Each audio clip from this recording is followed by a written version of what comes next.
da Inclusão Eficiente, que é uma instituição aqui no Nordeste, com sede aqui em Recife, que trabalha na formação de pessoas, né? Então, eles fazem pós-graduação, eles fazem cursos. Ian é professor da pós-graduação da Inclusão Eficiente e de cursos avulsos, né? Ian também é o dono de uma clínica em Caruaru, não é isso? Isso. E assim, Ian bomba na internet, tá certo? No Instagram dele, ele deixa a gente babando com as coisas que ele posta. E eu acho que hoje, eu tenho certeza que hoje vai ser uma noite muito agradável. A gente vai poder conversar de uma forma muito bacana com o Ian. Ian tem muita experiência para trazer para a gente, muita novidade. E eu acredito que vai ser realmente muito, muito legal. Tá? E se vocês não hesitem, se vocês quiserem perguntar, façam isso mesmo, porque esse é o sentido da roda de conversa, é para a gente dialogar, para a gente conversar. Tá bom? Pronto, Ian, o tempo é seu. Seja muito bem-vindo e obrigado por aceitar o convite. Eu que agradeço a todo mundo, agradeço você pelo convite, professora. Como a Raquel falou, eu vi que tem algumas pessoas aqui que fizeram um curso comigo já, pela Inclusão Eficiente. Eu ministro o curso lá de AVD para criança com TEA, o curso de coordenação motora fina aplicada à escrita, o curso sobre o brincar e aulas na pós-graduação de lá. Aqui na clínica em Caruaru, a princípio, eu tinha um intuito de ser uma clínica de terapia ocupacional, da gente conseguir entregar, ser um núcleo com vários terapeutas ocupacionais que a gente conseguia entregar esse serviço. Mas, com o passar do tempo, eu senti um pouco de necessidade do trabalho inter com outros profissionais e a distância e o tempo corrido que a gente sabe, a demanda que a gente tem de um paciente atrás do outro, dificultou um pouco esse retorno e a gente não dá conta de tudo, né? A gente precisa do papel do outro. E aí a gente começou a abrir para os profissionais. Hoje a gente tem psicólogo, fisioterapeuta, psicopedagogo e musicoterapeuta aqui com a gente. E aí, quando eu falo sobre setting terapêutico, sobre estruturação de ambiente, eu falo muito sobre o papel interdisciplinar, sobre o entendimento desde a organização do setting terapêutico, do montar do processo que é até chegar em tudo isso, como que eu consegui estruturar esse processo até hoje e da importância do papel dos outros profissionais também nesse processo, não só do terapeuta ocupacional. E vou tentar trazer para vocês aqui de uma forma clara de como que tudo funciona e de uma forma muito, eu falo muito isso nos meus cursos, mas de uma forma de me posicionando enquanto aluno, enquanto eu estou em cursos, em palestras, o que quer que seja, sobre aquilo que eu procuro quando eu estou nos cursos e o quanto que eu tento buscar uma linguagem acessível para a nossa realidade, do que a gente realmente vive. Tanto enquanto atendimento por plano particular, que a gente sabe que é aquela demanda corrida um atrás do outro, quanto a realidade de uma prestação de serviço público. Por exemplo, desde a gente atender a realidades socioeconômicas distintas quanto a graus de dificuldades diagnósticas e a gente conseguir entender tudo isso, principalmente sobre individualidade. E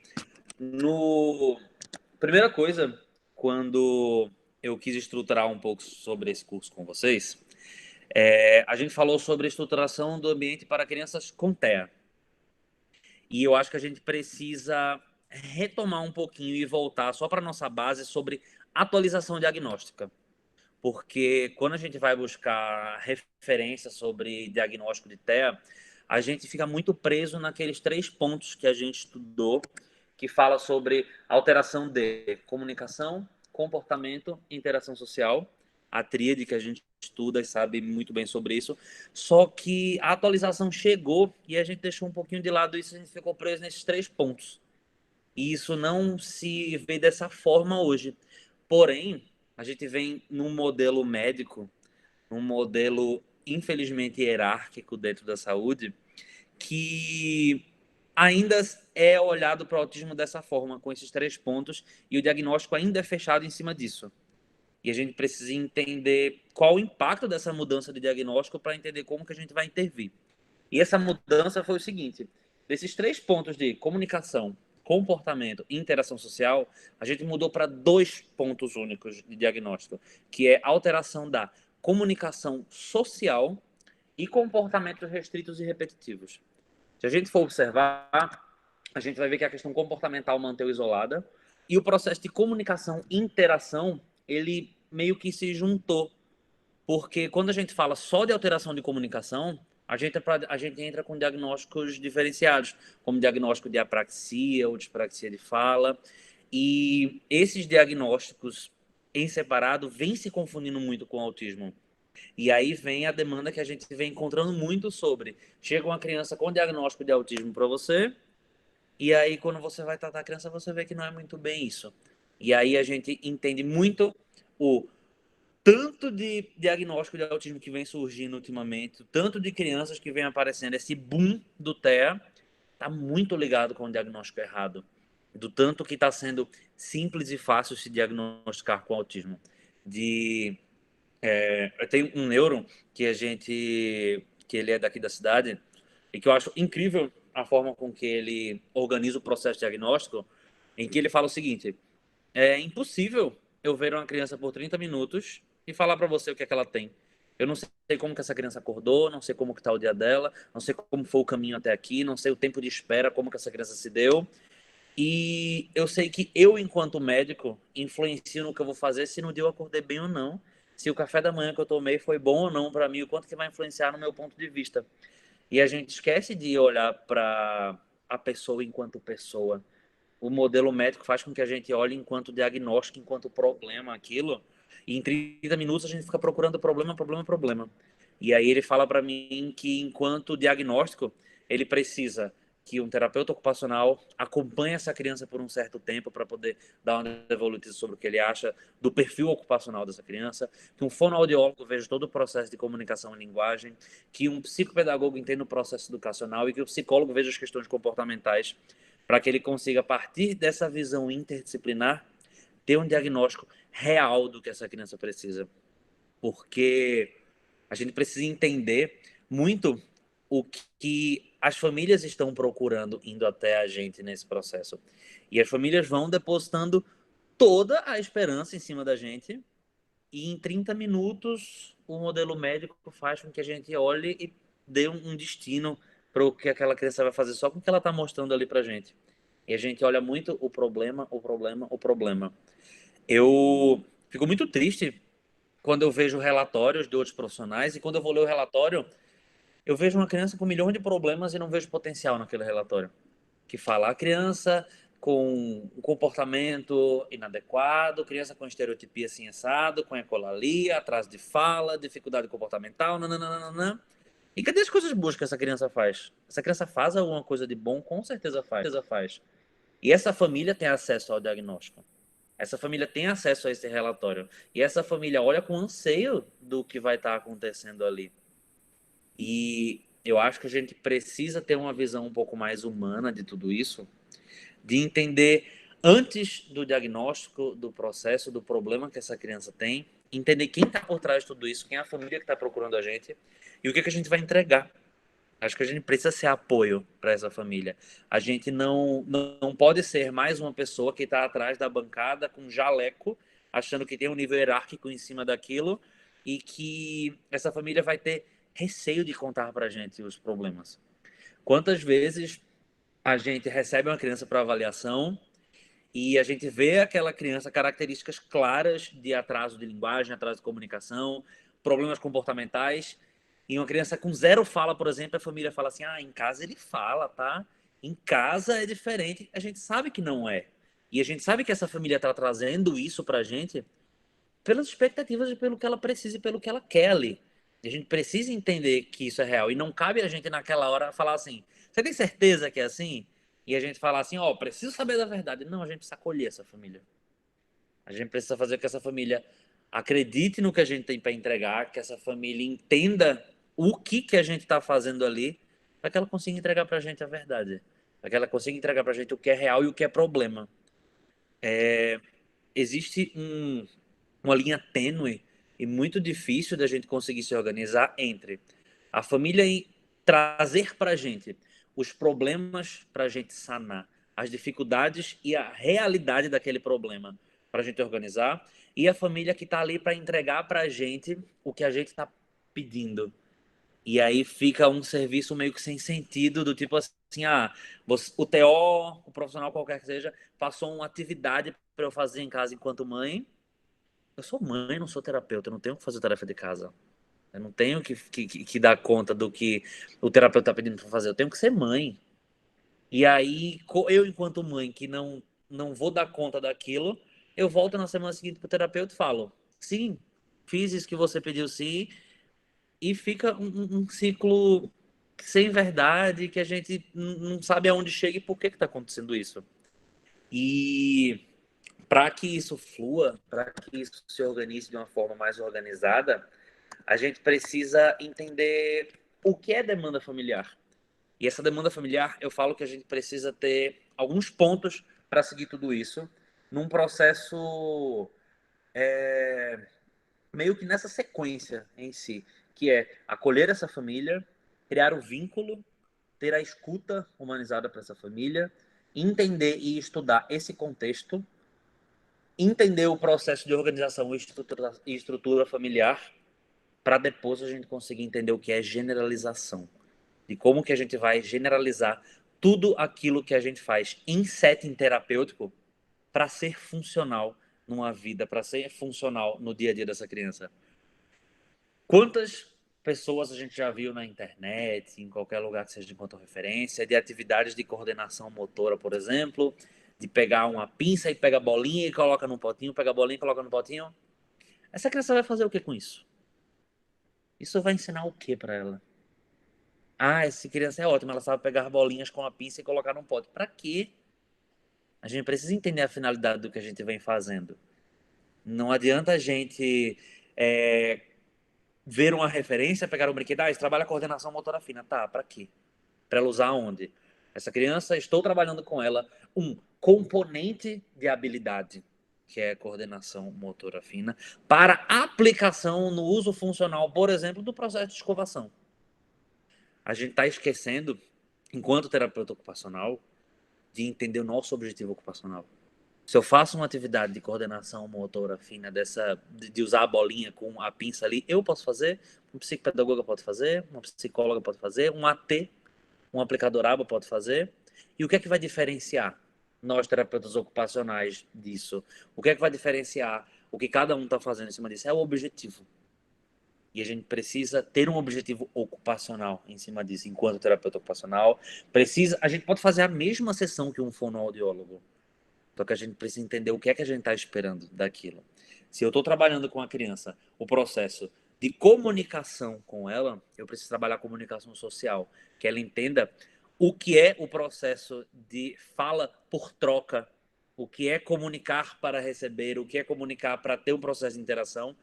E eu posso fazer uma sessão trabalhando os mesmos componentes de habilidade, um fonoaudiólogo, por exemplo, trabalhando os componentes fonoarticulatórios, trabalhando motricidade oral, trabalhando lateralização e movimentação, com as mesmas atividades, com os mesmos recursos, mas a finalidade é a aquisição de habilidades motoras, por exemplo, para o processo de linguagem. E é importante a gente entender como que cada profissional vai acrescentar nesse processo, porque se eu acho que eu estou oferecendo uma atividade que vai organizar a comunicação para esse meu paciente, que ele vai falar, que ele vai fazer milhões de coisas, mas ele tem num quadro dele uma comorbidade, como por exemplo a disfagia, eu vou trabalhar, e se um fono não estiver ali, eu não vou chegar em lugar nenhum. Então a gente precisa entender muito bem, muito bem, o que é uma avaliação organizada para a gente entender a origem do problema, saber aonde que a gente vai conseguir trabalhar e a quem pedir ajuda também, porque a gente não vai dar conta de tudo. E quando eu falo sobre uma avaliação organizada, uma avaliação minuciosa para tudo que a gente precisa fazer, eu gosto de falar em 4 pontinhos essenciais, são básicos e lógicos. Quando eu falar, todo mundo vai falar, isso é lógico, mas a gente na prática a gente esquece disso, que é, se o problema é de origem motora, trata enquanto motor. Se o problema tem origem sensorial, trata enquanto sensorial. Se é comportamental, trata enquanto comportamental, e assim vai. Porque não adianta.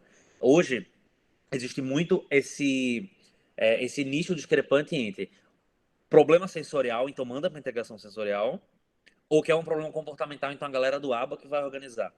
E aí, se o ABA não dá conta, manda para o pessoal da integração. Se a integração não dá conta, manda para o pessoal do ABA. Não é assim que funciona. Se o problema é sensorial, é de origem sensorial, só o sensorial vai organizar. Às vezes, a gente consegue até burlar um pouco esse caminho, entregando para essa criança informação sensorial que vai dar uma organizada nela, mas se o problema tem origem comportamental, a gente vai estar desencadeando outros problemas. Um problema ali, outro cá. E o terapeuta ocupacional, hoje, ele tá com tem muita demanda específica chegando diretamente para ele, como problemas sobre seletividade alimentar, por exemplo. E quando a gente fala de seletividade alimentar, a gente fala de um problema muito sério com várias origens. Ele pode ter origem sensorial, o problema da seletividade, pode ter origem comportamental, pode ter origem fisiológica de algum problema gastrointestinal, por exemplo, e algum problema nutricional, e a gente tem que dar conta daquele problema, porque a alimentação, quando a gente fala de alimentação, a gente fala de vida, de saúde, então tem que ser de imediato. E se eu tenho uma criança com alteração de alimentação, e eu vejo que é uma alteração sensorial, eu vou trabalhando, mas essa criança tem o exemplo que eu falei para você da disfagia, se eu não tenho uma fono acompanhando esse meu trabalho, eu posso matar essa criança engasgada ou com processo de deglutição desorganizado. Então, a gente precisa fazer a avaliação e entender a origem desse problema para a gente conseguir intervir de uma forma mais organizada. E eu falo muito sobre a gente avaliar sobre cada coisa dessa para a gente entender o setting, para a gente entender como que a gente vai organizar desde o ambiente, desde a atividade que a gente propõe, desde a avaliação, desde o acolhimento dessa família. O setting é tudo que envolve o processo terapêutico. E quando a gente fala em setting, a gente pensa muito no ambiente físico, né? O setting é aquilo que eu estou montando ali agora. E quando a gente pensa em montar, muitas vezes, quem nunca aqui, eu já fiz várias vezes, de quando fala assim, tem um paciente amanhã e vou preparar uma atividade para ele e a gente prepara em casa para levar no dia seguinte. A gente está perdendo um processo tão rico, que é o processo de produção e o processo em si de organizar a atividade com a criança, do que levar propriamente a atividade pronta para ela, que a gente trabalha os componentes da habilidade até chegar lá. Eu lembro que uma pessoa me perguntou no Instagram como que fazia aquele arroz colorido, e muita gente vinha fazendo, e tinha lá explicando como se fazia esse arroz, e a pessoa preparou várias cores desse arroz, levou para clínica para trabalhar com essa criança, e foi a coisa mais linda, renderam fotos lindas para trabalhar tudo aquilo, mas essa criança não comeu nada, no fim das contas. Essa criança não conseguiu comer, porque quando a gente começou ensinando a essa criança como era esse processo de colorir, de ela se familiarizar com a questão visual, de entender a vivência com aquele arroz, a proximidade com ele, a transformação do que era aquele arroz cru, e depois ele ficou cozido, que teve entendimento do preparo, e a gente foi trabalhando 4 ou 5 sessões antes de chegar a trabalhar diretamente o arroz com essa criança. Quando chegou no finalzinho, o arroz já estava algo muito bem mais familiarizado e era mais tranquilo para aceitar esse alimento.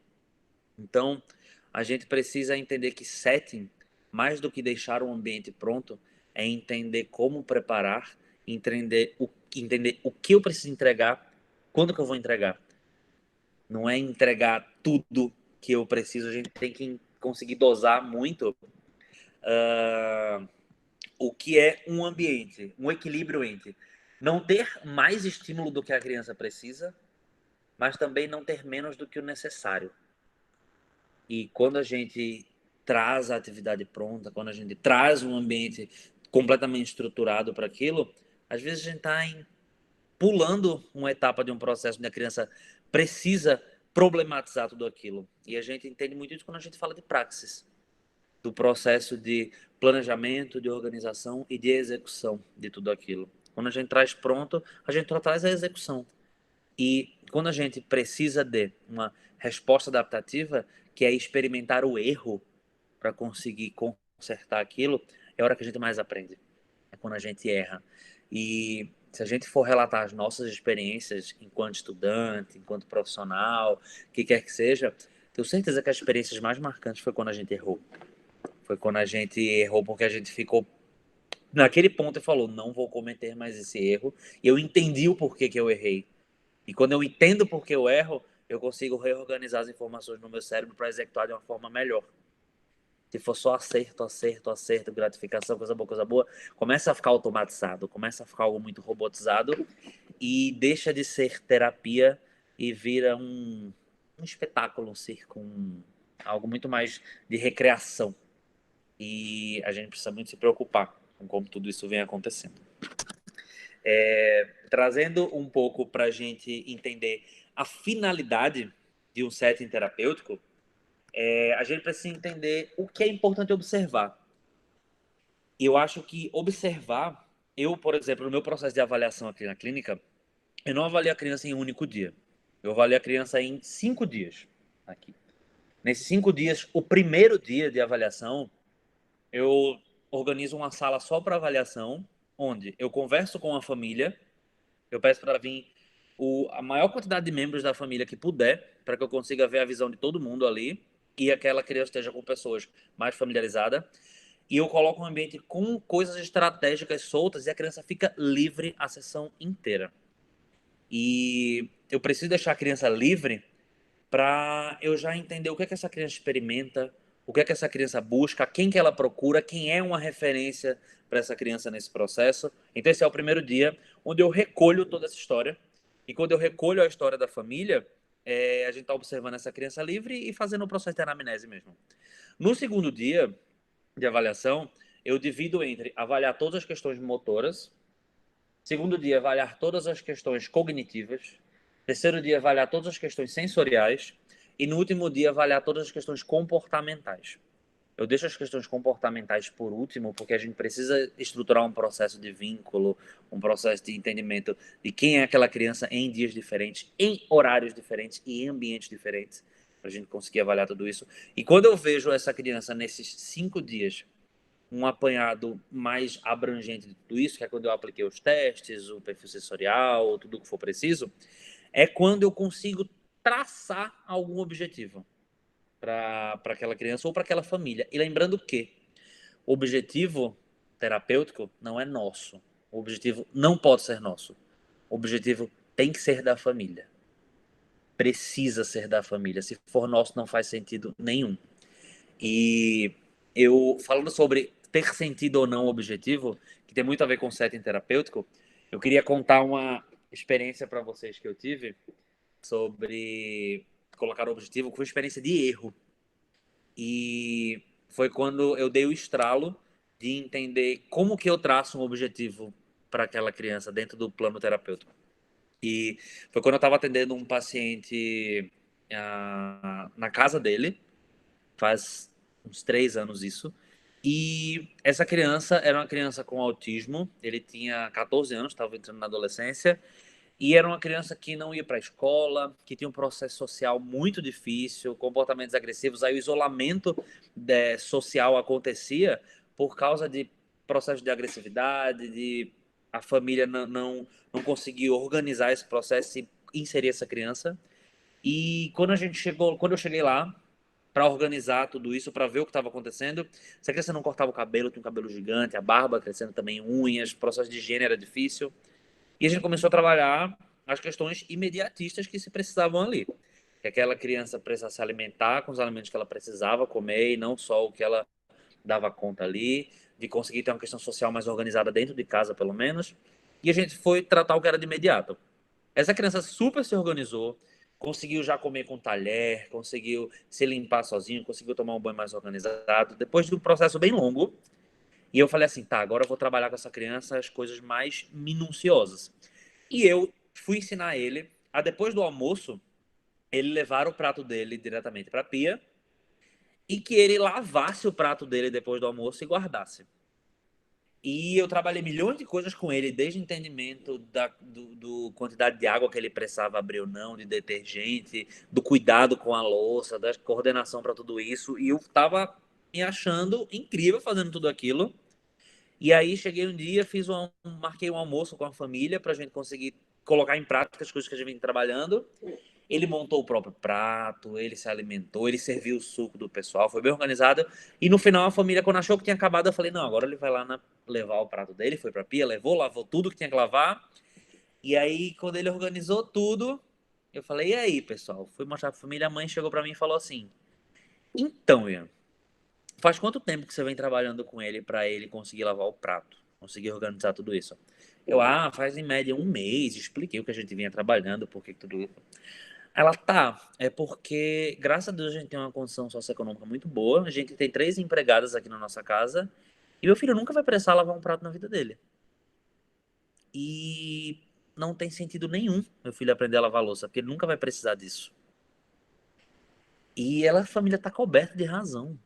Eles estão super certos nesse processo. Essa criança nunca vai precisar lavar um prato.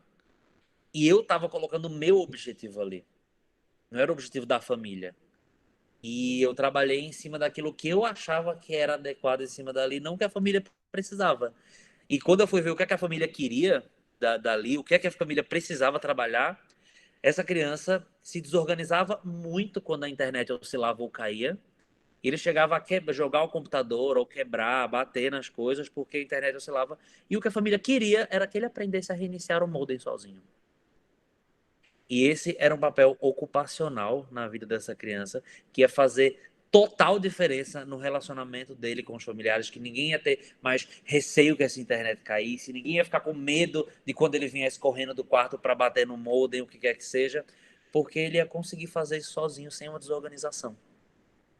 E esse era um objetivo que a família estava colocando, que era a família colocou como prioridade, e era a prioridade no momento.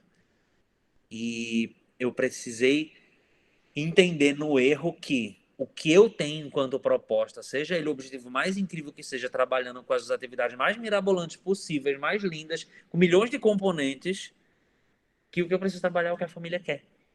E eu só vou conseguir trabalhar o que a família quer, o que a família entrega para mim, primeiro, se a família entender o que é que eu posso entregar, que quando perguntam pra gente o que é terapia ocupacional, por exemplo, a gente se embanana até hoje para responder.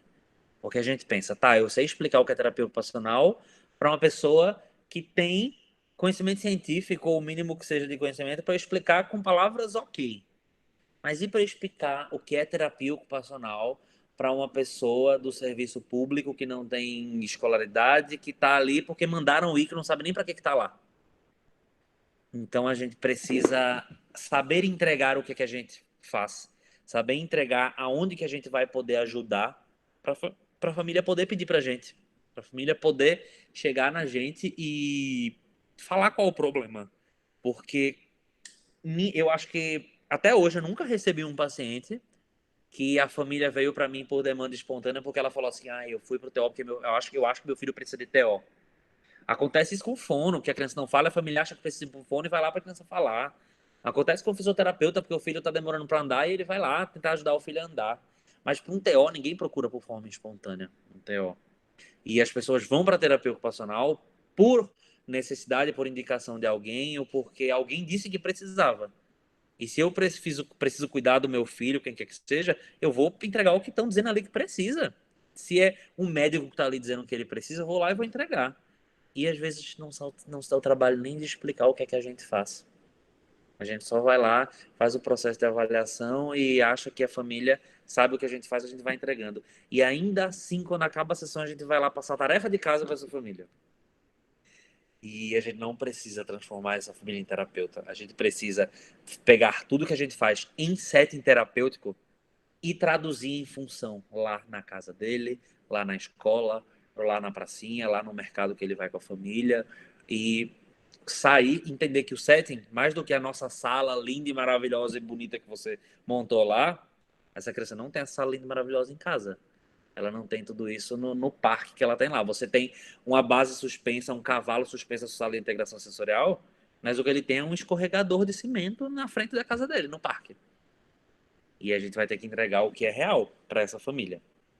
Então, sobre setting, o que a gente vem entendendo, a gente precisa trabalhar para isso. Se vocês, nessa conversa que a gente está tendo, saírem daqui entendendo essa frase que eu vou falar agora, a gente já ganhou o dia, que é: precisamos trabalhar para não sermos necessários. A gente tem que trabalhar para que essas pessoas não precisem da gente. Esse tem que ser o nosso objetivo enquanto profissional, enquanto terapeuta. E a família coloca o objetivo dela em cima disso que a gente precisa. Esse é o nosso único objetivo. E trabalhando para não sermos necessários, a gente precisa pensar em 4 pontos, que é: somos suporte temporário. Não existe essa história de que, como a gente trabalha com a ocupação, a gente trabalha com o dia a dia, a gente acompanha a criança para a vida toda.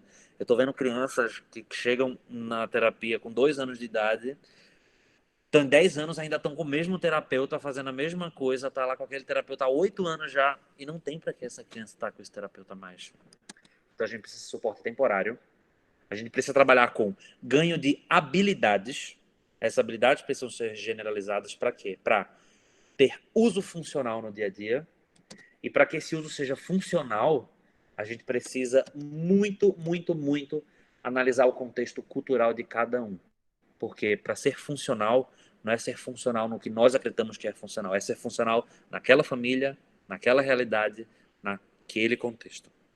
Porque o escovar o dente do dinossauro que você tem, que tem um dentinho bonito lá, não tem nada a ver com escovar o dente naquela criança que não tem nenhuma pia em casa, que não tem nenhum espelho em frente ao banheiro, que não tem um banheiro em casa, que mora numa casa de lona. Então, precisamos trabalhar componentes específicos e desses componentes a gente aplica enquanto função no dia a dia, tá? Antes de eu continuar, as meninas querem ver se tem alguma pergunta, alguma coisa assim? Se tem alguma coisa no chat? Acho que ela... Não, ainda não tem nada no chat, Ian. Pode continuar por enquanto. Isso. Ok, vou continuar então. Tá? Qualquer coisa vocês podem me interromper, vocês podem abrir o microfone aí que a gente conversa, tá bom? Tá tudo certo. E quando eu falo sobre a gente conseguir entender esse contexto cultural que cada família e cada pessoa tem, que a gente vai ter que adaptar o setting para aquilo, a gente precisa entender que a nossa sessão ela vai ter que ser baseada em 3 pontos, que é checar como que a criança realiza aquela atividade que a família trouxe como objetivo. Então vamos colocar, por exemplo, a escovação, tá? Então, na nossa sessão de terapia ocupacional, a gente vai checar como essa criança escova o dente. A gente, checando como essa criança escova o dente, a gente vai entender ali, fazendo a análise dessa atividade, cada componente de habilidade que está em atraso ali, que está em dificuldade, que está impedindo com que essa criança escova o dente de uma forma mais organizada e funcional, tá? E aí a gente volta para a sessão para a gente trabalhar componente de habilidade específico para aquela atividade de escovação. E quando a gente termina o treino do componente de habilidade, a gente volta para checar de novo como está a escovação. E precisa ser contextualizado para a gente garantir que aquilo funcionou. Escovar o dente não é pegar o brinquedo, botar ele para escovar lá, o brinquedo ficou limpo. É eu ver essa criança escovando o dente, eu ver que a dificuldade dessa criança era que quando ela colocava a escova na boca, a movimentação que ela fazia era de cintura escapular, em vez de ser movimentação de punho. E essa foi a análise da atividade que eu fiz da parte motora, por exemplo. E quando eu for trabalhar em sessão, eu não preciso trabalhar propriamente de escovação. Eu posso trabalhar com essa criança estabilização de cintura escapular. Posso trabalhar com ela descarga de peso para que ela tenha uma estruturação melhor de escápula, de trapézio, para que ela tenha um tônus mais organizado. E quando eu voltar para a escovação, eu vou ver que a escápula dela está completamente mais organizada. Em vez dela fazer um movimento proximal de escápula, ela vai estar fazendo um movimento de cotovelo, e porque a escápula vai estar estabilizada, e na escovação ela conseguiu sair um pouco melhor daquilo. A gente não precisa entregar uma escovação adequada de imediato. A gente precisa adaptar para que ela aconteça de imediato. E a gente vai adequando aos poucos para que isso seja de uma forma funcional. E esse exemplo que eu dei para vocês sobre a estabilização da cintura escapular é só a análise de atividade, de habilidade de componente motor. Sendo que quando eu for ver a escovação, eu vou ver componentes de habilidade cognitivos, motores, sensoriais, comportamentais, que influenciam em cada coisa dessa. E imagina no processo de escovação quanto de cada componente em atraso que não existe, principalmente em conjunto, para que aquela criança não execute aquela atividade. E depois que eu trabalho aqui no meu setting terapêutico a organização da cintura escapular, eu vou ter que ver em ambiente natural para ver se no ambiente que ela escova o dente, ela vai estar num posicionamento que vai ser ok ela ter uma organização da cintura. Pode ser que o espelho na casa da criança seja mais alto e ela precise fazer uma inclinação de tronco, e essa inclinação de tronco já vai dar um ponto de gravidade completamente diferente, e essa criança vai fazer uma cocontração de todos os músculos abdominais que já vai influenciar diretamente no processo escapular. E a gente precisa muito, enquanto teória, a gente deixa um pouco isso de lado, estudar motor. A gente está estudando muito sensorial, sensorial, sensorial, sensorial, e a gente esquece que toda a questão sensorial, a resposta é motora. E se a gente não entende a origem motora, a gente não vai conseguir entender. Um exemplo que eu dou, por exemplo, quando a gente fala de respostas involuntárias de questões musculares que a gente precisa entender. A gente tem um músculo chamado esternocleidomastoide, que ele vem com a origem dele de inserção no processo mastoide e tem a inserção no externo, e ele passa por trás do nosso trapézio. E quando a gente faz movimentação nesse músculo esternocleidomastoide, o nosso trapézio ele fica mais rígido. Então, quando a gente abre a boca, a gente faz uma contração desse músculo e o trapézio se estabiliza. Então, por exemplo, quando as mulheres vão passar rímel no olho, que involuntariamente ela abre a boca para fazer aqui no rímel. Isso é um movimento que o corpo nos dá, porque a escápula fica estabilizada e você consegue ter muito mais coordenação de movimento fino distal para conseguir fazer tudo o que você precisa, porque a escápula está estabilizada. E aí a gente pensa, o que é que tem a ver a movimentação de boca com a movimentação de coordenação que está aqui? Por isso que a gente precisa estudar muito motor. E a gente vai ver por que nossas crianças não seguram um garfo, não conseguem organizar a troca de sabonete de uma mão para outra, não conseguem abrir um frasco de pasta de dente, porque a gente deixa um pouco isso de lado. E a gente tem que entender a análise de atividade de todos os componentes. Tanto para a gente saber se a gente vai dar conta, ou se a gente vai ter que passar por uma pessoa que consiga fazer isso. Porque eu, por exemplo, quando eu tenho alguma criança que tem alguma demanda motora como comorbidade, eu não dou conta. Eu e Ana não dou conta da questão motora, porque eu não sei muito bem como isso funciona. Então eu encaminho para outro terapeuta ocupacional poder fazer pelo menos a avaliação para mim, me dizer qual a origem desse problema, por que acontece, e eu traço um plano terapêutico em cima disso. Mas eu não vou tentar pegar essa clínica, essa parte motora e tentar dar conta com a questão sensorial, cognitiva, comportamental, ou criar um setting incrível para que isso funcione. A gente precisa entender a origem do problema para que isso tudo aconteça, ok? E as pessoas que trabalham aqui comigo hoje, que trabalham aqui na clínica, vem muito desse perfil de eu entender, de eu buscar as pessoas que conseguissem complementar um pouco do que me falta, conseguissem complementar o que eu não consigo entregar para as pessoas aqui, para que a gente consiga fazer um trabalho em conjunto mais rico, que as coisas funcionem. Porque quando a gente olha a terapia ocupacional, a gente fala de cada componente de habilidade. Desse a gente falou só de escovação aqui, a gente viu o tanto de coisa que a gente tem que observar. O que é que tem a ver o esternocleidomastoide com o processo de escovação? E se eu for trabalhar cada componente sozinho com tudo isso, eu vou passar 6 meses para essa criança conseguir segurar a escova de dente. E que ela consiga escovar o dente em qualquer lugar que aconteça. Por isso que eu preciso da ajuda do filho, preciso do fono, preciso de muita gente nesse processo.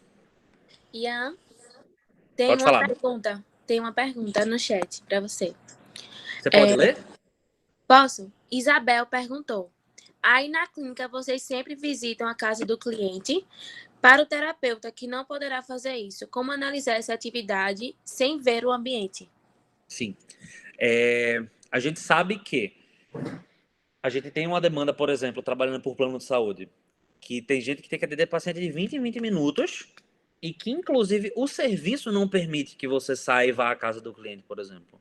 Ou, assim como tem clientes, por exemplo, que não permitem que você vá à casa dele para avaliar tudo isso.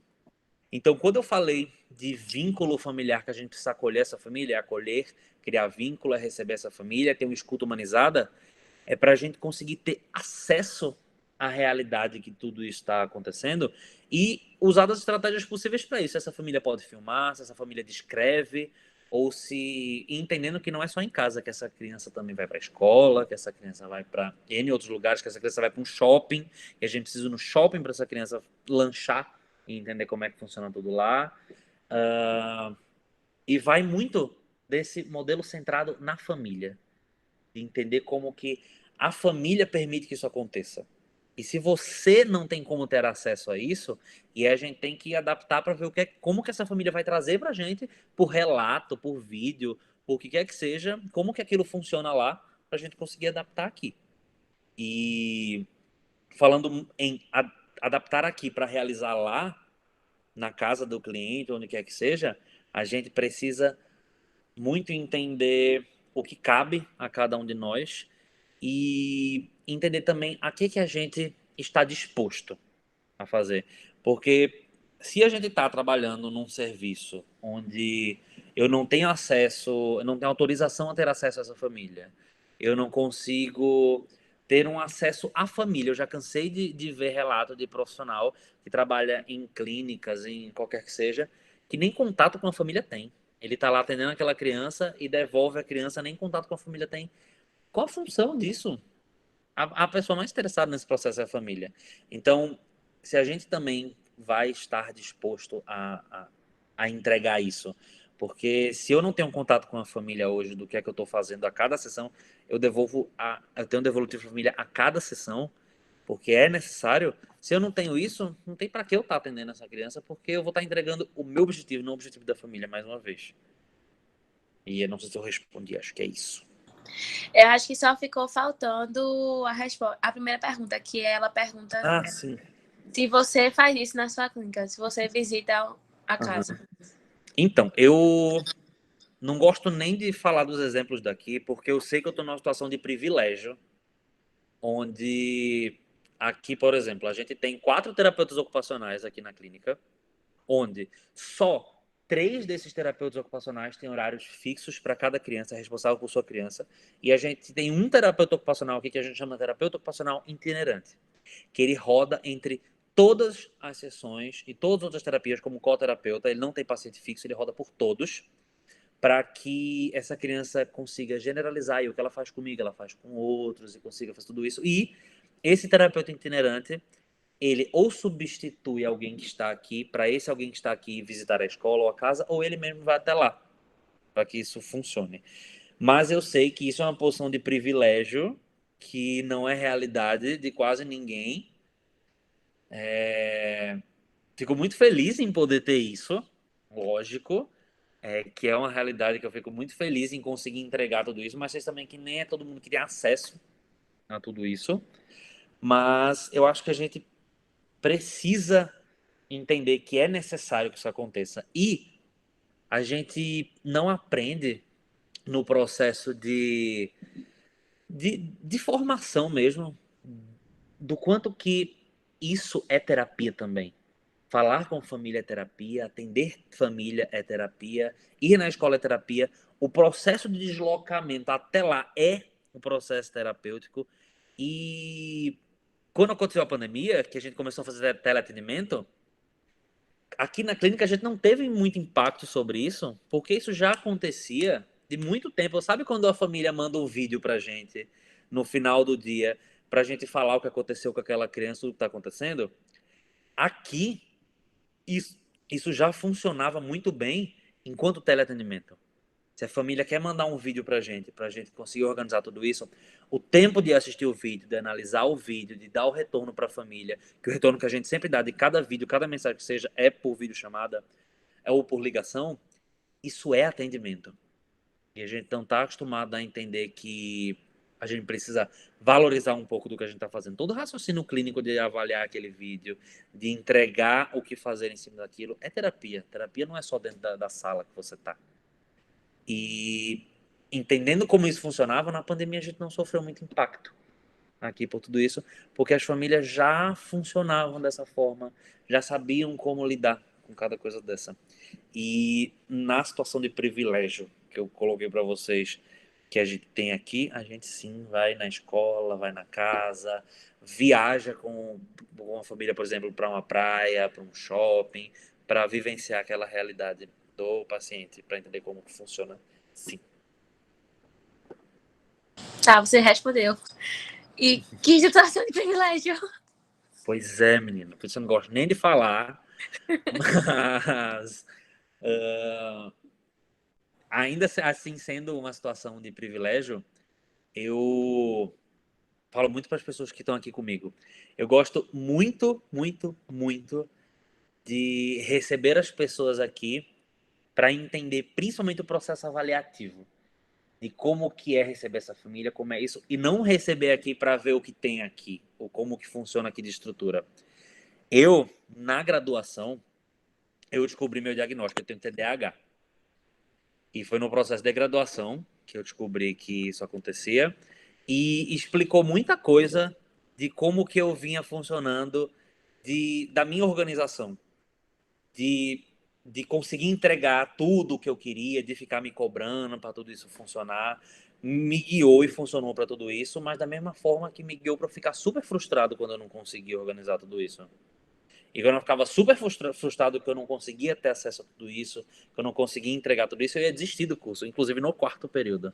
O que me fez não desistir do curso foi esta disciplina de TO na infância, que foi quando eu tive contato com o meu primeiro paciente, e que esse contato com o meu primeiro paciente foi numa instituição que tinham crianças para adoção, que era no Lar do Neném.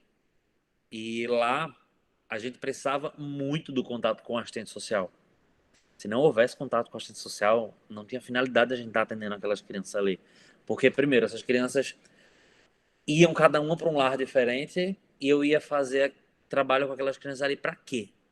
Para ela aplicar onde, com quem, se eu não sabia nem onde que ela ia morar, que cultura que essa criança ia receber na família. Eu entendi que o meu objetivo ali com aquela criança era preparar ela para receber qualquer informação. Então, o meu trabalho ali com ela fazer aquela criança ficar bem. Então, o brincar ali fazia com que aquela criança ficasse incrivelmente bem. E o meu objetivo era fazer aquela criança ficar assim, tranquila naquele processo. E ainda assim, depois da intervenção lá no Lar do Neném, no projeto, na disciplina, depois, junto com o Dani, a gente fez o projeto lá de extensão no Lar do Neném. E a gente conseguiu dar continuidade a isso, dar uma organizada bem legal nisso. A gente fez uns trabalhos sobre isso também. Mas foi o que me fez entender o que era terapia ocupacional, que não era entregar atividade para trabalhar componente de habilidade, tudo isso, entregar o que a criança precisa. E eu acho que isso é entender SET, isso é entender contexto, é entender o que é terapia, o que é entender termos necessários para cada coisa dessa. Ok? Tem mais alguma pergunta, Bruna? Não tem, não. Ok, deixa eu só Pode ver a hora. continuar. Eu vou me estender, né? E aquilo que eu falei para vocês sobre checar como a criança realiza, trabalhar componente de habilidade em cima do que a criança tem enquanto dificuldade e voltar para checar tudo aquilo, a gente tem um nome científico para isso. Caso não, vão pesquisar e entender sobre isso, que a gente na graduação vai passando por esse processo e a gente não dá nome para isso, a gente só vai estudando em cima desse modelo, que é o modelo top-down ou modelo bottom-up, que normalmente a graduação ela é moldada em cima de um modelo de intervenção. Quando a gente fala de modelo top-down, é quando a gente trabalha em cima de um objetivo e naquele objetivo a gente vai esmiuçando ele dentro dos componentes de habilidade. E quando a gente fala do modelo bottom-up, é modelo de base, onde a gente trabalha aquele componente específico isolado. E eu não acho que é certo trabalhar o modelo top-down ou que é certo trabalhar no modelo bottom-up. Eu acho que a gente precisa mesclar. A gente precisa entender o objetivo, que é o top-down, voltar para o bottom-up e trabalhar a componente de habilidade e depois voltar para o top-down, que é botar isso para aplicabilidade e que isso funcione. E que isso vá fazer você trabalhar a quantificação com a criança na sala, por exemplo, ensinar ela a quantificar, que é bottom-up, que é componente de habilidade, e depois você vai com essa criança para ela quantificar os itens de uma receita enquanto ela está ajudando a mãe em casa, que é o top-down, que é a gente conseguir fazer a aplicabilidade desse componente de habilidade, checando dentro de uma atividade, dentro de uma vivência dessa criança. Então, se vocês quiserem anotar, eu vou mandar um material pelas meninas amanhã, eu estou anotando tudo que eu estou prometendo para vocês, tudo que eu estou falando aqui, e vou mandar para vocês um material sobre top-down e bottom-up, para entenderem o que é cada modelo desse e como que a gente precisa estudar e seguir em cada um deles, tá? E para a gente fechar um pouquinho sobre setting, eu queria falar com vocês e depois eu queria que vocês compartilhassem um pouquinho, vocês conversassem um pouquinho com a gente, para a gente trocar um pouco de experiência, falar um pouco sobre integração sensorial. Quando a gente fala sobre setting terapêutico para criança com TEA, a gente fala muito sobre integração sensorial, sobre a sala de integração, como que tudo isso funciona. E aqui, por exemplo, quando eu já recebi algumas famílias aqui que falaram assim para mim: eu vim aqui visitar a clínica para saber se meu filho vai ficar aqui, se eu vou deixar meu filho aqui para tratamento.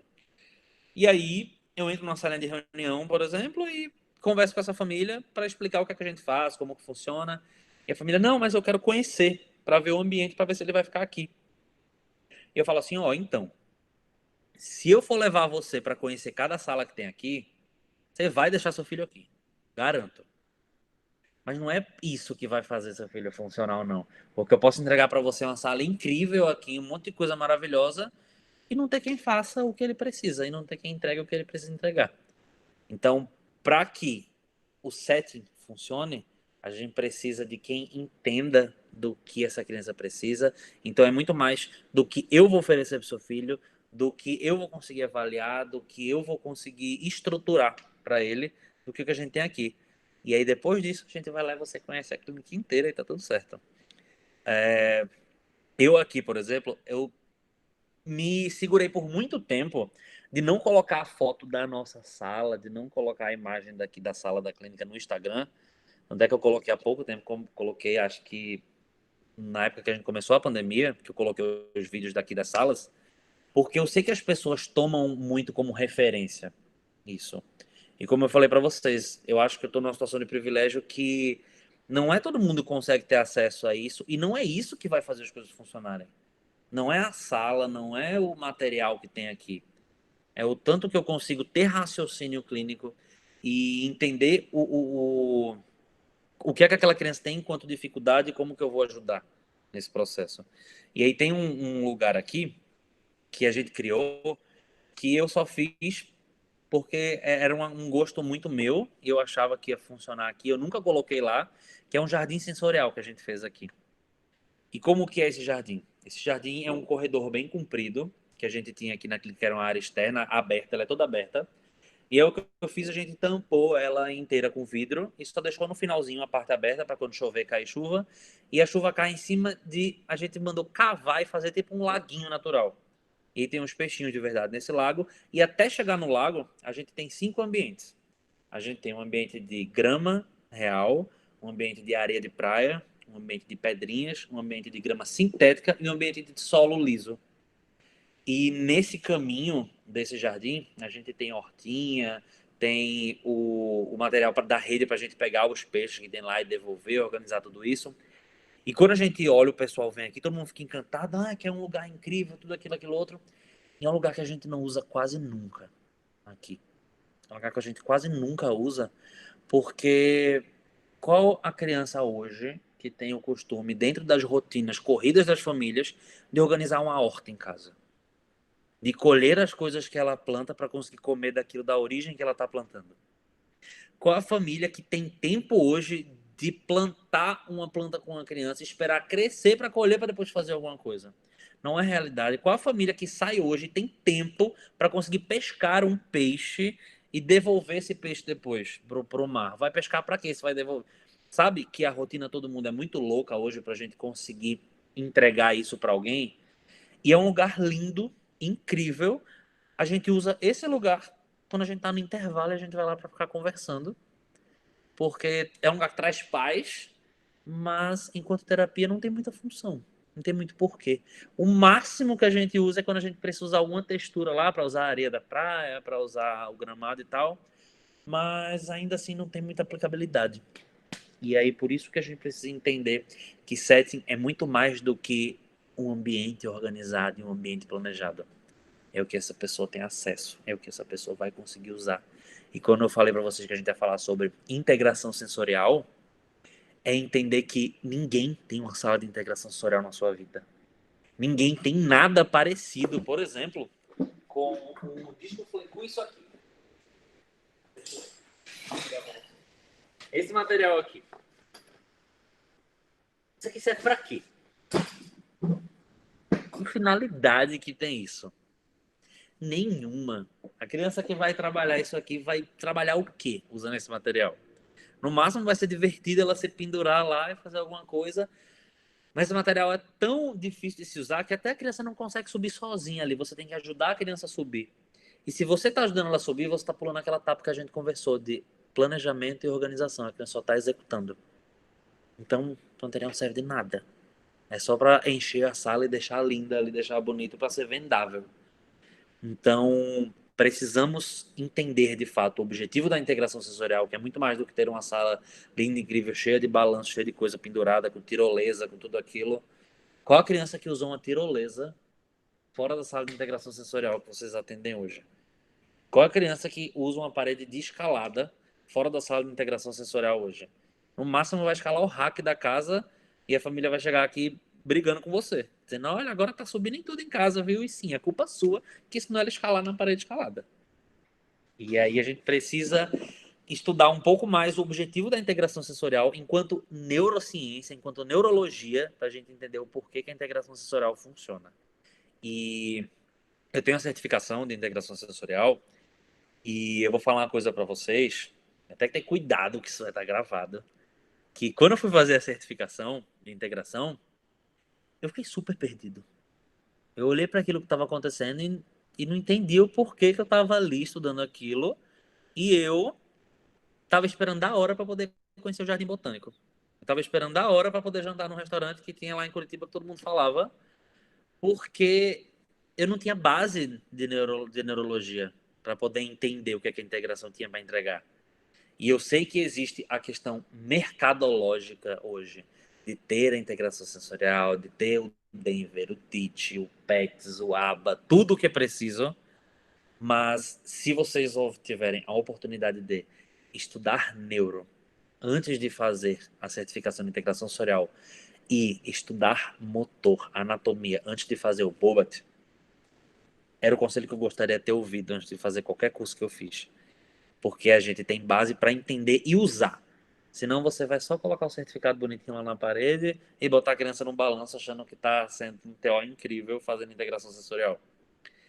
E no resumão, eu acho que a gente precisa entender que setting terapêutico é preciso que todo mundo entenda, indiferente de qual área de atuação que seja, de qual profissão que seja, mas a gente precisa entender estudando. Modelo centrado na família, que entendeu o que essa família precisa. Estudar o que é quem é essa criança antes de qualquer diagnóstico. E entender que quem vai entregar o que essa criança precisa sou eu, não o meu material. E que eu vou entregar não é o que eu quero, é o que a família precisa. O meu objetivo é não ser necessário. Eu acho que a gente tendo essa base, a gente consegue ser um terapeuta que a gente entrega pelo menos o que é justo para essa família. A gente não vai ser incrível, nem vai ser bom, ninguém é super-herói. Todo mundo que tiver um jaleco com o nome DR na frente de doutor já manda tirar, porque só que tem um doutorado já pode fazer isso, então já tira esse doutor aqui, não serve de nada. E a gente precisa estar aqui, igual com a família. Olho no olho, no mesmo nível, no mesmo tamanho. Esquecer esse modelo médico, não tem hierarquia nenhuma. E quando a família chega até a gente ali é prestador de serviço. A gente trabalha para aquela família. Então, a questão hierárquica, eu falo que a gente está igual, talvez seja errado. A gente está menos que essa família. A gente precisa abaixar a cabeça porque essa família precisa entregar o que essa família quer. Isso faz da gente um terapeuta justo e que a gente consiga entregar o que é real. E aí tudo vai funcionar de forma muito mais organizada. E Bruna, Laís, tem mais alguma pergunta, alguma colocação? Não apareceu mais nada no chat para você. Certo. Deixa eu só fazer um pequeno comentário que eu botei no chat. A gente vai criar um grupo no WhatsApp com os participantes das rodas para que a gente possa ficar divulgando as rodas e também para mandar os materiais, tanto você vai mandar material para a gente, quanto algumas rodas eles têm mandado alguns materiais. Então, a gente vai criar esse grupo no WhatsApp. No chat, eu coloquei o meu número para que quem tiver interessado em entrar no grupo, entre em contato comigo para que quando a gente criar, a gente coloque todo mundo. Beleza. Deixa eu abrir aqui. Eu abri aqui o bate-papo e vi que tinha algumas colocações. Cadê que eu tinha colocado aqui? Que foi da Raquel. Que a Raquel colocou da questão dos atendimentos do SUS ou de alguma clínica que não permite fazer a visita, que foi a pergunta que a Bruna fez pra gente. Eu trabalhei no SUS aqui. Eu trabalhei na Fundação Altino Ventura, junto com o pessoal na UPAE. E eu atendia aqui as crianças com microcefalia afetada pelo Zika vírus. E a gente criou um grupo de referência de cada profissional, de cada cidade, para que tudo funcionasse. E Dani, inclusive, estava nesse grupo com a gente lá para organizar as coisas dessas crianças. E lá no SUS a gente sabe a diferença do que a gente tem acesso de ofertar e do que de um particular, por exemplo.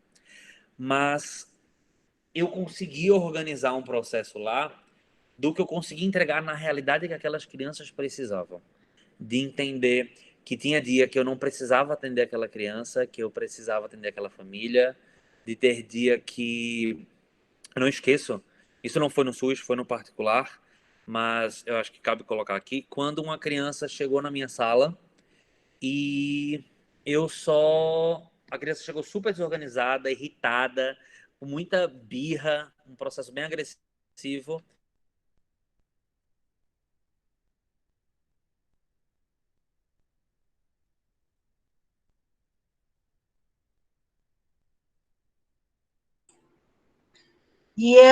Ficamos sem seu áudio.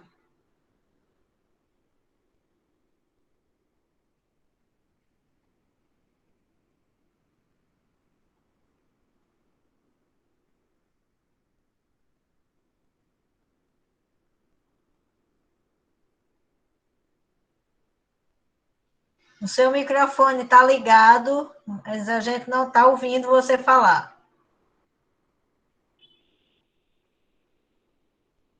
Continuamos sem ouvir. Tenta desligar o microfone e ligar de novo para ver se volta.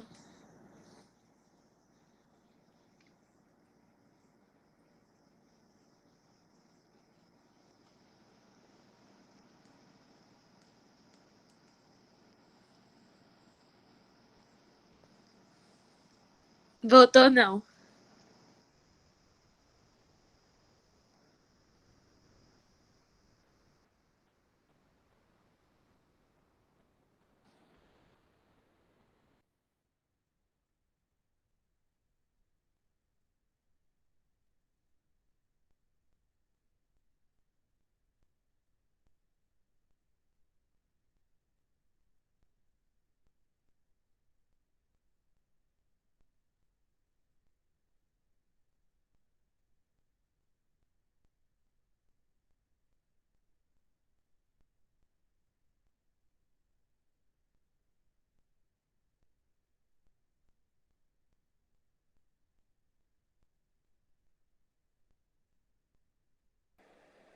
E agora?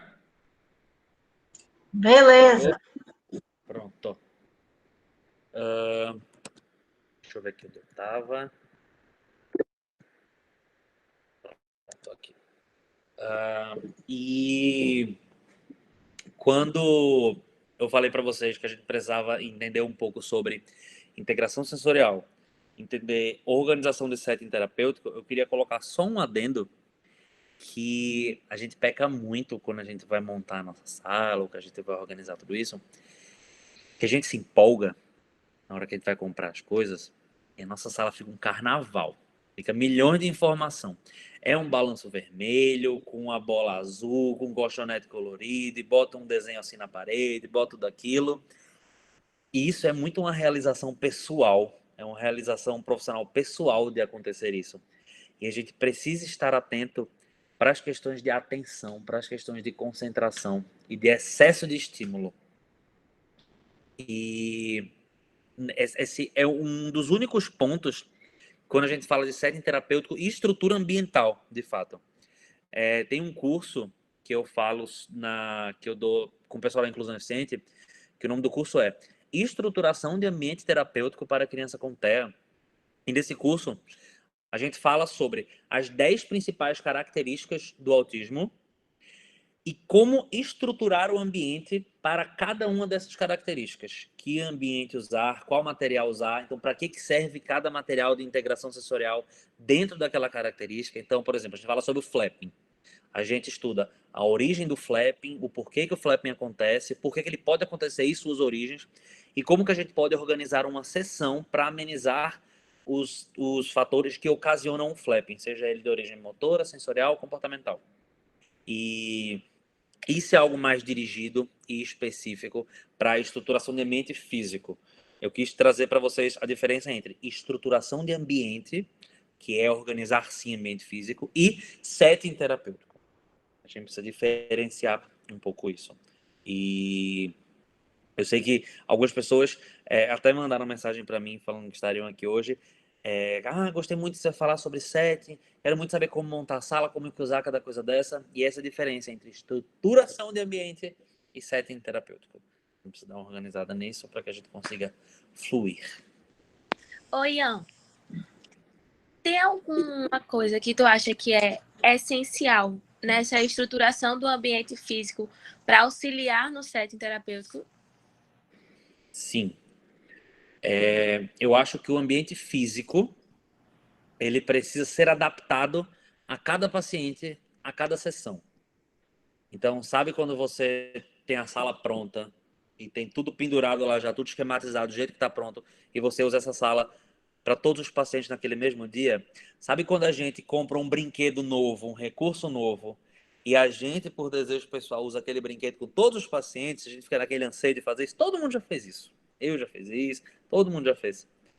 E não funciona.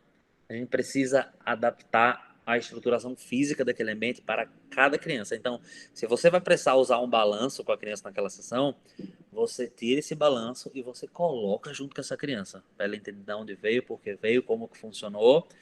E, mais uma vez, isso cabe também, né, como eu falei para você, naquela situação de privilégio, de ter tempo para isso também.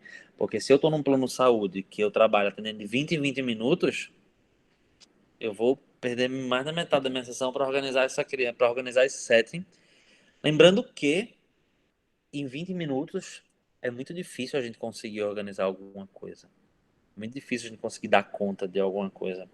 Então, quando eu falei nesse ponto de 20 em 20 minutos ou 30 em 30, dependendo do caso da pessoa que vai atender ou do serviço que está prestando, cabe saber também se você vai conseguir entregar alguma coisa nesse tempo e ser justo com a família e não traçar objetivos que você não vai dar conta em cima disso. Só traça um objetivo pequeno e se a família falar, meu desejo é esse, e você não vai dar conta em 20 minutos, que a gente precisa ser sincero e falar assim, aqui eu não dou conta disso, aqui não vai ter como.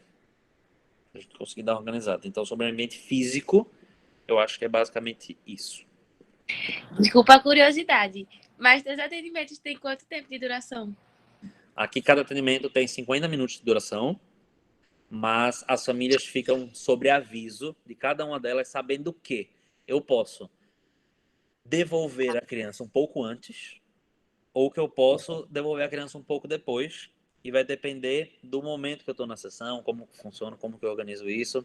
E, mais uma vez, o propósito de eu ter colocado um TO itinerante aqui é por isso, porque às vezes eu estou numa sessão que eu não acabei a tempo, que não deu conta da criança fazer aquilo que ela precisava, e precisar mais uns 15 minutos, e eu tenho outro paciente que não é justo ficar esperando para isso. E aí, o TO para poder dar conta disso, e eu poder dar continuidade, ou assim vai. E eu hoje, que estou assumindo o papel do TO itinerante. Os outros terapeutas que estão aqui, que são os TOs fixos com cada paciente, e eu que rodo entre todos eles, porque eu que monto o plano terapêutico, que faço supervisão, que organizo todos os pacientes, porque eu faço supervisão também dos pacientes que não são da clínica, são de outros estados. E aí precisa estar viajando para poder dar uma organizada, aí por isso que ficou fixo com quem está aqui.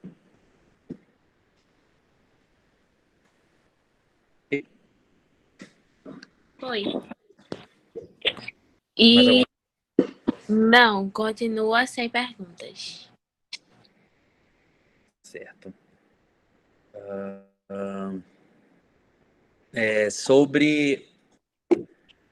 Calma, Deixa eu só ver aqui que a a Raquel tá fazendo uma pergunta agora. Uhum. Se você quiser abrir o microfone, Raquel, É. para falar. Mas se não quiser também tá tudo certo.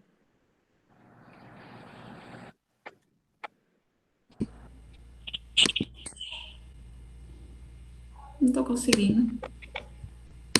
Conseguiu agora, ouvir. Consegui? Tá saindo o som. Conseguiu. Consegui? Aham. Sim. Tô falando assim, quem hoje faz a abordagem, você que atende com a abordagem de S, também você tem supervisão. É assim que funciona, né?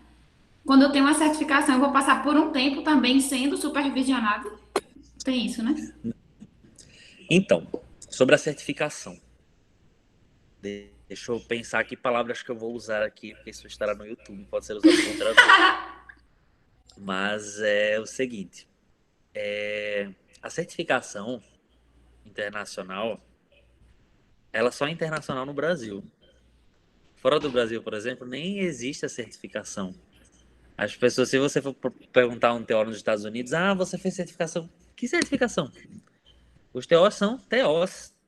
A terapia de integração sensorial, ela é uma terapia de suporte. Ela Sim, não é sim.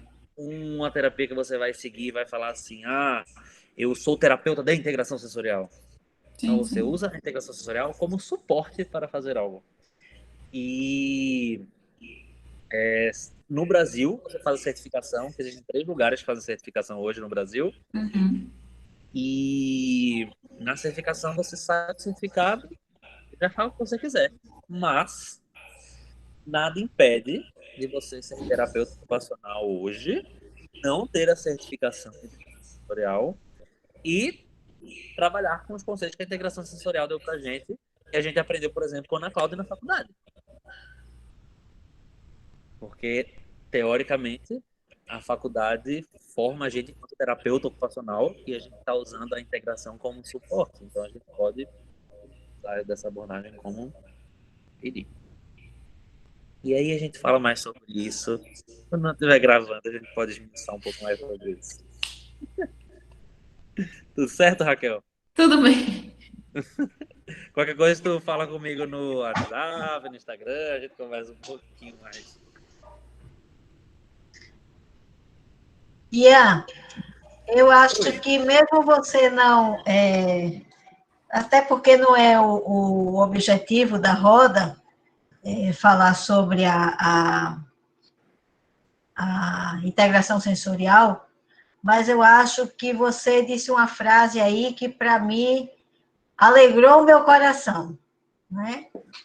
Uau! Quando você diz que, por exemplo, a certificação internacional só existe aqui no Brasil, porque em qualquer outro lugar do mundo, terapeuta ocupacional é terapeuta ocupacional. Uhum. Eu me lembro que há um tempo atrás, eu muito incomodada com essa questão de terapeuta ocupacional, por exemplo, ser contratado por clínicas e por serviços apenas se ele tiver a certificação de integração sensorial. Isso me incomoda bastante, Isso porque eu é acho que metodológica, né? eu acho que se a gente começar a ir por esse caminho, foi como eu escrevi lá no texto que eu fiz, a gente perde a essência da terapia ocupacional, que é uma coisa, é o mais rico que a gente tem, é ser terapeuta ocupacional, né? Não desmerecendo as capacitações e as pós-graduações e os aperfeiçoamentos, que eu acho que elas devem acontecer, nós devemos fazê-las, né? Mas eu não preciso tê-las para que eu possa ser terapeuta ocupacional. Isso. Eu acho Né? que tem muito uma questão mercadológica disso, e eu entendo também um pouco sobre isso, porque o que acontece? Hoje, uma pessoa que tem um encaminhamento de um neuro para fazer terapia com um TO certificado com integração sensorial, é o TO que vai receber por aquele serviço, e as pessoas estão precisando desse certificado para conseguir ter esse atendimento. E aí, por exemplo, eu fiz uma certificação nos Estados Unidos chamada Therapeutic Listening, que ela trabalha com processamento auditivo e a resposta sensório-motora para isso. Porque aqui no Brasil também o processamento auditivo é algo que os fonoaudiólogos têm como, vamos ver a palavra, como propriedade. Isso. Mas o propriedade mesmo. Isso. Mas o processamento auditivo, a alteração do processamento auditivo, ela tem também origem sensorial. E, mais uma vez, é aquela necessidade de saber interdisciplinar. E o curso que eu fiz do Therapeutic Listening, quem dá lá nos Estados Unidos é uma terapeuta ocupacional. E aqui no Brasil, é só para fonoaudiólogo. Isso funciona. E quando eu venho para cá e faço Therapeutic Listening, toda vez que eu... Tanto é que eu nem publico no Instagram, nada do tipo, porque sempre que eu publico, eu já sei que é chuva de gente falando um monte de coisa, o pessoal vem caindo em cima, e eu sei que, mais uma vez, é uma briga por propriedade, e não pelo que eu estou entregando pela criança, o que ela precisa, sabe? E acontece muito isso com a integração, de necessidade de uma entrega mercadológica. Eu, por exemplo, eu tenho tudo que vocês imaginarem por questão mercadológica também. Eu tenho o Denver, Teach, PEX, ABA. Eu sou analista do comportamento. Tenho a certificação de integração. Tenho todas as certificações que imaginarem. E eu não tenho uma criança que eu chego aqui e fale assim, com essa eu estou fazendo Denver, com essa eu estou fazendo Teach, com essa eu estou fazendo ABA, com essa eu sou teórico de integração sensorial. Eu tenho que entregar o que essa criança precisa. As certificações hoje deixaram de ser uma busca por conhecimento para ser uma guerra de quem está mais na frente. De quem sabe mais. Coisa. Se fosse quem sabe mais, ainda estava bom, mas é de quem tem mais. De quem tem mais título, sabe? E é uma briga pequena, mas é algo que eu acho que as pessoas precisam também, porque estão ocupando espaço. Só que as pessoas não enxergam que tem espaço para todo mundo, e que a gente entendeu o quanto a nossa classe é pequena, que a gente precisava se unir, mas a dificuldade é o tanto que existe essa disputa ainda. Mas eu também entendo a disputa, e é preciso só ser justo com o que a gente vai entregar e para quem que a gente vai entregar, para não ficar entregando serviço fake. Porque essa formação que eu fiz, o Therapeutic Listening, a sigla dela é ILS, que significa Integrated Listening System. E para você ter noção, teve um grupo de terapeuta aqui na cidade que se juntou, criaram um curso que se chama Integração de Tratamento Sensorial, e botaram na sigla ILS, só para ter a certificação do ILS e junto no plano de saúde conseguir fala assim, eu tenho essa certificação também, por uma questão mercadológica. E aí não é justo com o que a gente vai entregar, né? Mas também eu acho que não cabe a gente querer usar o outro como degrau, sabe? E a gente entregando o que a gente sabe entregar, o que a gente tá fazendo, é a conta. É o que vai funcionar, é o que vai fazer a gente chegar onde chegou, onde a gente almeja, e tá tudo certo. Surgiu uma pergunta. perguntaram, Ian, você tem alguma orientação para os profissionais que não têm muita experiência com o público de TEA? Por onde começar a investir, a estudar? Então, tem uma coisa que eu fiz. Quando eu falei para vocês, eu queria ter ouvido esse conselho antes de fazer as coisas que eu fiz. Eu fiz supervisão. E eu fiz supervisão com 3 pessoas. E foram 3 pessoas de áreas diferentes, porque eram as áreas que eu ficava perdido. E eu acho que quem tinha experiência para me passar de ver aquilo era quem mais poderia me ajudar. E eu fiz supervisão com OACI, eu fiz supervisão com ela para eu ter acesso às questões motoras, OACI é a estrutura Bobat. Fiz orientação com Vanessa Madaski, que fez orientação para mim sobre desenvolvimento infantil e intervenção precoce, que a gente precisa entender desenvolvimento típico para poder agir no atípico, e a gente deixa um pouco isso de lado, pensando só no problema, e eu precisei fazer supervisão com isso.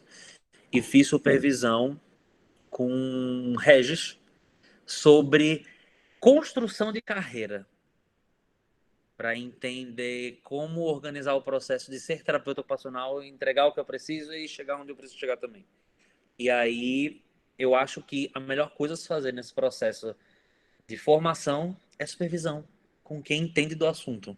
Supervisão com quem sabe, procura os outros profissionais. Se não tem como fazer uma supervisão agora de pagar, conversa com um amigo, conversa com ele para trocar figurinha mesmo, porque o olhar do outro que está de fora já é completamente diferente do seu.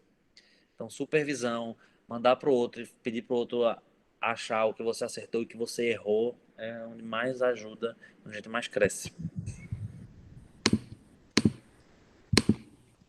Tem mais, Bruna? Não, pergunta não. Dani Souza quer falar. Dani, vem, apareça. Vem, Dani. Na verdade, foi sobre a fala de Raquel. Ela trouxe já, ela fez um texto fantástico e divulgou no grupo de vagas do TO, que foi, assim, um soco no estômago sobre essas abordagens, né, que eu costumo chamar de sopa de letrinhas. Já passou a dor, não foi no estômago? Passou. E aí, Raquel fez um texto muito reflexivo, muito bonito, né? E me lembrou até de quando eu estava, dessa última vez, como professora substituta, e em uma das disciplinas, não me lembro agora qual foi, eu percebendo uma angústia muito grande, né, na turma, em algumas alunas. Ai, professor, eu estou muito nervosa, eu não vou conseguir atender, eu estou muito nervosa. Como é que eu vou conseguir atender? Como é que eu vou dar conta dessa criança com TEA? Eu nunca vi uma criança com TEA, eu não sei como é. Professora, como eu vou atender se eu não tenho IS, se eu não tenho ABA, se eu não tenho PEC, se eu não tenho... E aí, aquilo para mim também, sabe? Eu parei assim, eu disse, minha gente, tá tudo errado. Pera, calma, vamos lá. Olha, você tem uma coisa muito importante. Se chama domínio e processo da terapia ocupacional. Vamos esmiuçá-lo e você precisa se sentir segura com ele em mãos. Porque, e aí eu acho que eu fiquei até conhecida como a pessoa que chamou o domínio e processo de Bíblia, né? A Bíblia da TO. Tá balançando a cabeça, né, Bruna? Tô lhe vendo. E aí eu dizia, isso aqui é para andar debaixo do braço. Não é o certificado da IS que vai andar debaixo do braço, não. Até vai, algumas vezes, né? Por questões mercadológicas, mas a sua essência é terapia ocupacional, ser terapeuta ocupacional. E isso, por si só, te dá condições de atender, sim, uma criança com TEA, porque você vai olhar desempenho ocupacional, você vai fazer análise de atividades, você vai trabalhar dentro de habilidades, né? E aí, sua fala foi bem pertinente, eu achei maravilhosa quando você trouxe isso. Acho que quando não estiver gravando, a gente pode conversar mais. Parabéns mais uma vez a todos que fazem a disciplina de TO na infância, que está trazendo. É uma pena que normalmente eu estou exausta, vocês estão vendo, né? E eu não consigo acompanhar todos, mas é muito bom isso, Raquel, é muito bom. Vocês são maravilhosos. Muito obrigada mais uma vez por esse encontro assim fantástico. Parabéns, Eliane, também. Obrigado. Eu Queria falar para vocês um pouco sobre só o processo de graduação, de algumas coisas específicas para quem está aqui na graduação ainda, que foram coisas que eu acho que são extremamente importantes e a gente talvez não esteja pronto para ouvir ainda na época que é entregue para a gente na graduação, que é sobre quando a gente fala da disciplina de Fundamentos da Terapia Ocupacional. Eu mesmo fui um péssimo aluno de Fundamentos. Ivo, que me perdoe, Ivo não queria me ver pintado de ouro, eu queria ver qualquer pessoa menos eu. E é uma disciplina muito, muito, muito importante, que é onde a gente estuda o domínio do processo, onde a gente consegue entender a base e a essência do que é que a gente precisa fazer. E se a gente não entende fundamentos, a gente vai se perder na disciplina de AVD, a gente vai se perder na disciplina de teoria na infância, e qualquer outra que estiver acontecendo lá. E a gente vai precisar ter essa base para funcionar. E eu acho que essa base é importante que aconteça no segundo período, só que a gente está muito imaturo ainda para ouvir o que está acontecendo lá. Por isso que eu acho que o que Dani falou é exatamente isso. Você tem que andar com ela embaixo do braço, você tem que olhar o domínio do processo todos os dias, o tempo todo. A gente tem que levar isso para a vida, para que a gente tenha a base do que a gente precisa fazer. E uma coisa que eu gosto muito de falar quando eu estou dando os cursos, o que acontece fazer, eu faço questão de frisar que eu só tenho 4 anos de formado. Eu faço questão de frisar que assim que eu me formei, eu tentei fazer concurso para substituto e eu não passei. Eu tentei N processos seletivos dentro desse processo e não funcionou. E mais uma coisa que hoje eu trabalho principalmente com autismo, eu não atendi nenhuma criança com autismo na faculdade. Eu não tive nenhuma criança com TEA na faculdade. E quando eu fui a última turma do currículo antigo, que não existe mais hoje, das últimas turmas, então hoje tem um perfil muito mais atualizado do que a necessidade. Então, no meu processo de graduação, que foi há pouco tempo, ainda foi bem pincelado sobre esse processo. O autismo a gente via em saúde mental, em CAPS. E aí, quando eu me formei, eu me encontrei nessa situação que Dani falou, tipo assim, e agora? Mas sorte é que eu sempre fui muito corajoso de dar a minha cara e falar assim, agora a gente vai e faz e vamos ver o que é que dá. Se eu errar aqui, eu vou errar e vou aprender o que está acontecendo. E quando eu recebi o convite, por exemplo, para dar aula na Inclusão Eficiente, eu falei, vá, que estão me chamando para dar aula na Inclusão. Até parece, eu sou aluno daqui, eu faço curso aqui o tempo todo. Porque eu não conseguia aceitar que, tipo assim, eu tinha alguma coisa para passar para alguém.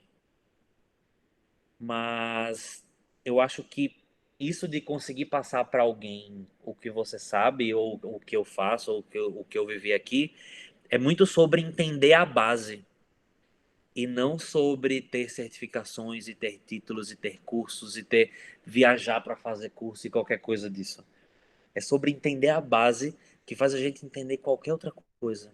Faz a gente entender a integração, entender Bobat, entender o porquê de fazer qualquer coisa dessa. Então, quem tiver aqui na graduação ainda aproveitem, suguem dos professores. Se precisarem atrasar a faculdade para fazer mais projeto, para fazer monitoria, para fazer o que tiver que fazer, faça.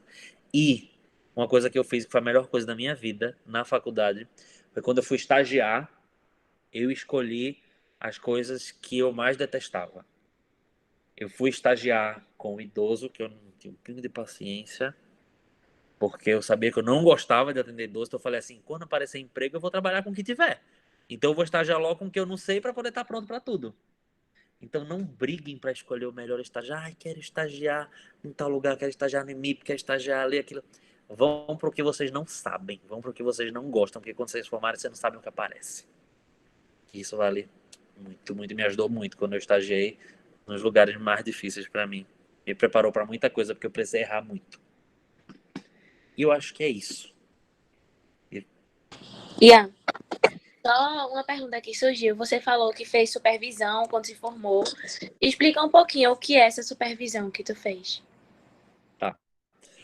A supervisão, ela existe basicamente, pelo menos as que eu conheço, elas acontecem de 3 formas.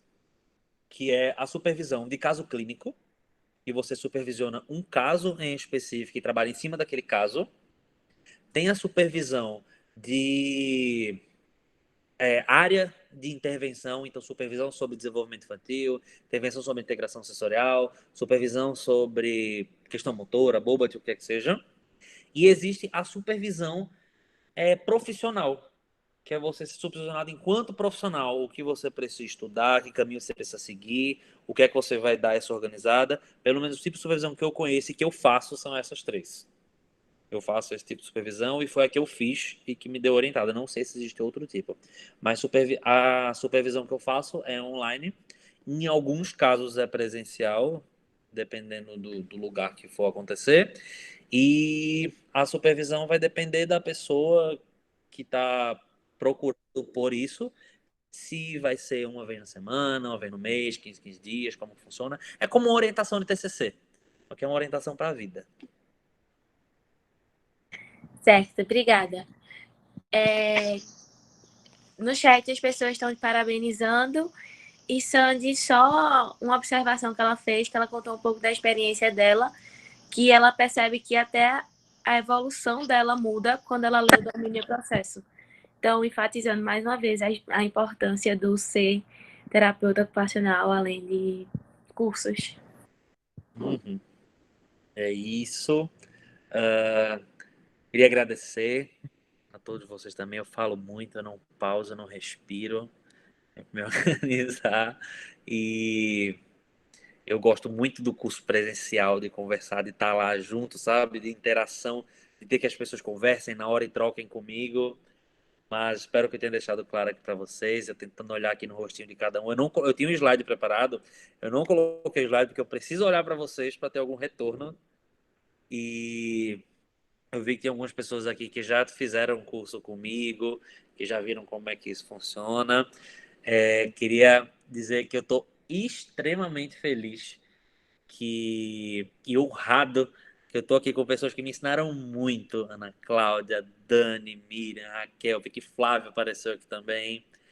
E estou extremamente feliz, muito, muito, muito, muito feliz mesmo. Eu amo aquele departamento. Eu amo a formação que eu fiz. A melhor coisa que eu fiz na minha vida foi não ter desistido disso. Eu não poderia fazer outra coisa que não fosse isso. E obrigado a todo mundo que esteve aí. Obrigado ao pessoal que participou. E eu acho que é isso. Desculpa qualquer coisa. E nas gravações aí, um cuidadozinho na hora de postar. Se dando umas cortadas aí, tá tudo certo também, viu?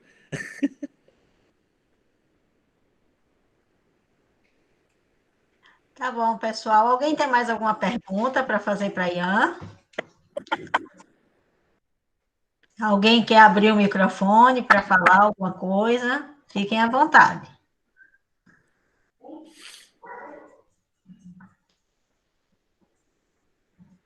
Não? Ok. Então, eu quero agradecer, Ian, por sua participação. Foi muito bom. Acho que a troca hoje foi muito bacana. Foi um aprendizado muito bom. A gente sempre costuma, no final da roda, tirar uma foto, então eu queria pedir que vocês abram as câmeras também, se vocês quiserem, se sentirem à vontade, para que a gente possa tirar essa foto. No próximo mês, a gente já tem definido uma no começo do mês e outra no fim, e a gente vai estar divulgando. E aí é importante também que vocês vejam lá os vídeos que já foram postados, né, das outras rodas. É importante que vocês assistam, que vocês curtam lá para a visualização ser maior. E também que vocês deixem lá no número lá da Bruna o contato de vocês para que a gente possa fazer esse grupo de WhatsApp para mandar o material para vocês, tá? Provavelmente Ian vai estar mandando para mim, ou depois, amanhã ou depois de amanhã, o material, e aí eu passo para as meninas e as meninas postam no grupo de WhatsApp da gente. Tá ok? Tá bom? Então, vamos tirar nossa foto. Laís, é você ou Bruna? Não sei. Eu. Preparados para a foto. Tá indo. Tá? E tira outra.